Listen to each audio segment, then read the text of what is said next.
Hello my dear students, bright future അക്കാദമിയിലെ ഇന്നത്തെ ക്ലാസ്സിലേക്ക് എല്ലാവർക്കും സ്വാഗതം.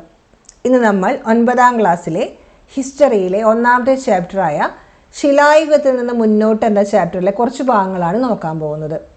ഇത് മലയാളം മീഡിയത്തിലെ കുട്ടികൾക്ക് വേണ്ടിയുള്ള ഒരു ക്ലാസ്സാണ്. ഇംഗ്ലീഷ് മീഡിയത്തിലെ ക്ലാസ് മുന്നേ അപ്ലോഡ് ചെയ്തിട്ടുണ്ട്. അത് ആവശ്യമുള്ളവർ അത് കാണാൻ ശ്രമിക്കുക.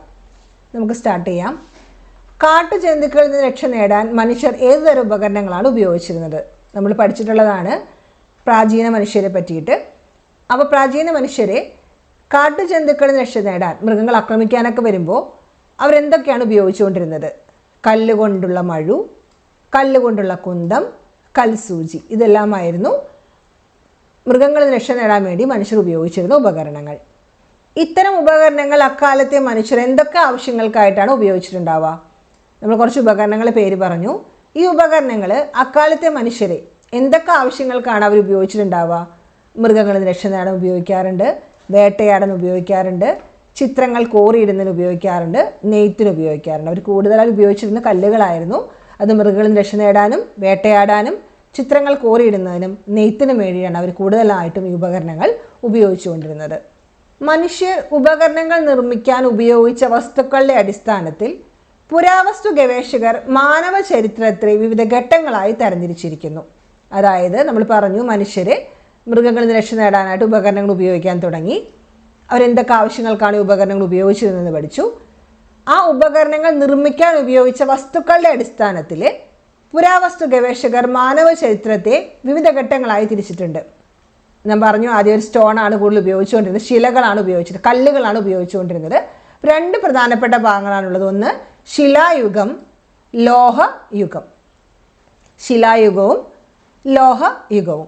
ശിലായുഗത്തെ പ്രധാനമായി മൂന്നാക്കി തിരിച്ചിട്ടുണ്ട്. അതാണ് പ്രാചീന ശിലായുഗം അല്ലെങ്കിൽ പാലിയോലിത്തിക് ഏജ്, മധ്യശിലായുഗം മെസോലിത്തിക് ഏജ്, നവീന ശിലായുഗം നിയോലിത്തിക് ഏജ്. അതായത് അവരുപയോഗിച്ച സ്റ്റോണുകളുടെ പ്രത്യേകത അനുസരിച്ച് മൂന്ന് ഭാഗങ്ങളായി തിരിച്ചിരിക്കുകയാണ്. അടുത്തത് വരുന്നത് ലോഹയുഗമാണ്. അതിൽ വെങ്കലയുഗം, ഇരുമ്പ് യുഗം, ബ്രോൺസ് ഏജും അയൺ ഏജും. ഇതാണ് മനുഷ്യർ ഉപകരണങ്ങൾ നിർമ്മിക്കാൻ ഉപയോഗിച്ച വസ്തുക്കളുടെ അടിസ്ഥാനത്തിലുണ്ടായ തരംതിരിവ്. ഇനി നമ്മൾ പഠിക്കാൻ പോകുന്നത് ശിലായുഗം, സ്റ്റോൺ ഏജ് എന്താണ്? നമ്മൾ പറഞ്ഞു, അവരാദ്യം കാലത്ത് ഉപയോഗിച്ചുകൊണ്ടിരുന്നത് എന്തായിരുന്നു?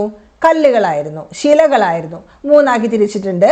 പ്രാചീന ശിലായുഗം, മധ്യശിലായുഗം, നവീന ശിലായുഗം. ഇതെന്തായാലും നമ്മുടെ എക്സാമിന് ചോദിക്കുന്ന ഒരു ചോദ്യമാണ്. ശിലായുഗം എത്രയായി തിരിച്ചിട്ടുണ്ട്, അതിൻ്റെ ഫീച്ചേഴ്സ് എന്താണ് നമ്മളോട് ചോദിക്കാറുണ്ട്.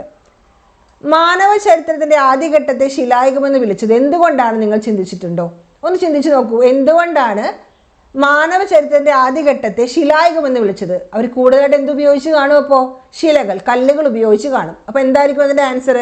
അക്കാലത്ത് മനുഷ്യർ ഉപകരണങ്ങളും ആയുധങ്ങളും പ്രധാനമായും നിർമ്മിച്ചിരുന്നത് കല്ലുകൊണ്ടാണ്. അവരുടെ മെയിൻ ഐറ്റം എന്തായിരുന്നു? ഉപകരണം, ടൂൾ എന്തായിരുന്നു? കല്ലായിരുന്നു.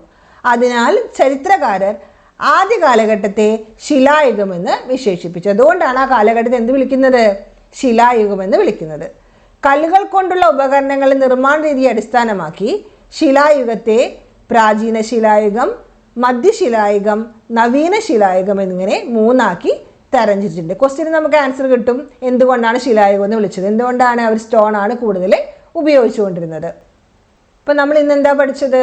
സ്റ്റോൺ ഏജിനെ പറ്റി, ശിലായുഗത്തെ പറ്റിയാണ് നമ്മൾ പഠിച്ചത്. പ്രാചീന ശിലായുഗം, മധ്യശിലായുഗം, നവീന ശിലായുഗം.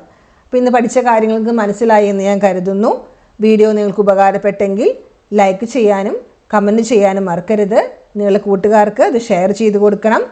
കൂടാതെ ലളിതമായ ക്ലാസ്സുകൾക്കായി ബ്രൈറ്റ് ഫ്യൂച്ചർ അക്കാദമിയുടെ ഈ ചാനൽ സബ്സ്ക്രൈബ് ചെയ്യാനും മറക്കരുത്. അടുത്ത ക്ലാസ്സിൽ നമുക്ക് വീണ്ടും കാണാം. Thank you.